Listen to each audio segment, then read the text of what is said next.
गाईस आता मी चाललोय संध्याकाळी. बघू शकता मी तर रेडी झालेली आहे. Okay so I am done. आणि चला आदित्य पण रेडी झालाय. एक बघू होम टूर द्यायचा होता पण हे होमचं काय झालंय. व्हिडिओ पूर्ण शेवटपर्यंत नक्की बघा आणि लाईक शेअर कमेंट करत राहा. थँक्यू. आता आम्ही परत संध्याकाळी फिरायला चाललोय. मी मम्मी आदित्य आमचं सकाळी काल भैरव फिरून झालंय आणि तर सगळं फिरून आता होलं. आता महाकालचं दर्शन आणि नाईट शो बघायला चाललो. तो नाईट शो बघण्यासाठी शेवटपर्यंत नक्की राहा. जाम पाय दुखते सकाळपासून.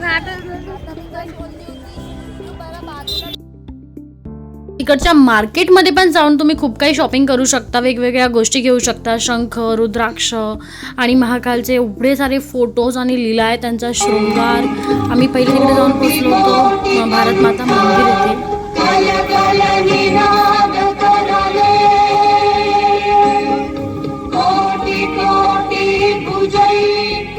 जय श्री महाकाल. महालोकच्या कॉरिडॉरमध्ये तुम्हा सर्वांचं स्वागत आहे. हे जगातील सर्वात प्रसिद्ध महाकालेश्वर ज्योतिर्लिंगाच्या मंदिराला लागूनच महाकालचं कॉरिडॉर आहे, जे की खूप खूप प्रसिद्ध आहे. तुम्ही गेल्यावरती इकडे नक्की भेट द्या मित्रांनो. आता आम्ही आतमधल्या कॉरिडॉरला फिरणार आहे. तिथे तुम्ही बघू शकता की खूप सुंदर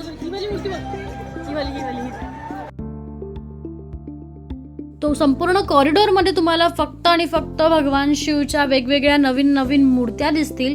जे संपूर्ण मूर्त्या जर का तुम्ही बघाल इकडे तर इथे 108 नक्षीदार स्तंभ आहे, ज्यावर भगवान शिव यांच्या अनंत प्रतिमा देखील आहेत. 190 पेक्षा अधिक मूर्ती आहे आणि भित्तिचित्र आहे तिकडे, म्हणजे भिंतीवरती वेगवेगळे चित्र रेखलेले आहेत. जर का तुम्ही शिवलीलामृत वाचलं असेल किंवा ऐकलं असेल तर त्याच्यामध्ये असणाऱ्या शिव रूपामध्ये जेवढ्या पण कथा आहेत त्या कथांचा एकत्रित संग्रह जर का तुम्हाला लाईव्हमध्ये बघायचा असेल ना तर तुम्ही हा कॉरिडॉर फिरू शकता. तर रुद्रसागर तलावाच्या इथे ठीक 8 वाजता रात्री लाईट शो सुरू होतो. तर लाईट शो तुम्ही जर का महाकालला गेल्या कॉरिडॉरला फिरतो तर ठीक 8 वाजता काहीही करून तिकडे पोहोचतो. अश्वमेध यज्ञ के समान फल प्राप्त होता.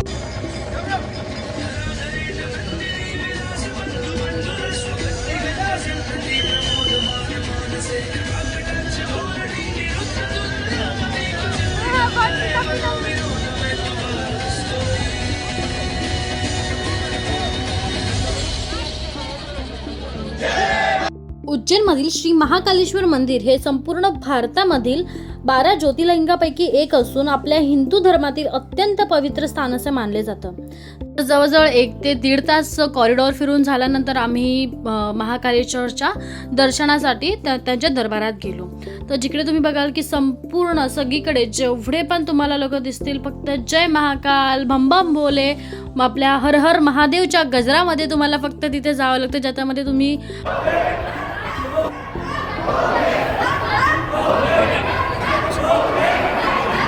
तर खरंच महाकालेश्वर महादेव, हर हर महादेव यांचं दर्शन झाल्यानंतर शरीराला, डोळ्यांना आणि मनाला इतकी शांती भेटते इकडे येऊन सुद्धा.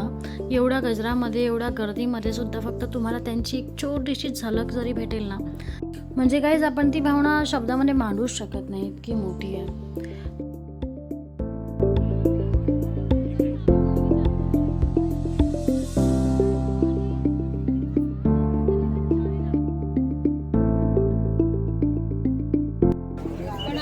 आता आपलं झालंय महाकालचं दर्शन झालेलं आहे आणि महाकालच्या मागे इथे मंदिर आहे. इकडे इकडे दाखव. इकडे तर गाईस उज्जैनचे बडे गणेश मंदिर म्हणजे आपले मोठे गणपती बाप्पा. तर आपल्या गणूबाप्पाची ही मूर्ती उंचीला जवळजवळ 19 फूट आणि रुंदीला 15 फूट आहे, म्हणूनच त्याला बडे गणेश गणपती बाप्पा असे म्हणतात. त्यानंतर आम्ही त्याच्यासमोरच तुम्हाला नवग्रह मंदिर दिसेल, तिथे पण तुम्ही फिरू शकता. इथे वेगवेगळ्या अशा दगडांची रचना केलेली असते. ते पण एक काही पारंपरिकचाच एक भाग आहे. तर आता आमचं महाकालचं दर्शन झालंय, बडे गणपतीचं पण दर्शन झालंय. प्रसाद वगैरे घेतले सर्वांसाठी, एवढी प्रसाद घेतल्या आणि आता घरी जायचं, झोपायचं. बाय. असो उपाशी भूखे पेट तो हम झोपेंगे नहीं, तो झोपने से पहले कुछ खाना तो बनता है, तो खाने के लिए चलो ना. अभी आता जेवायला आले आहे. ताट आता जेवण मागतोय रोहित. मामीचं.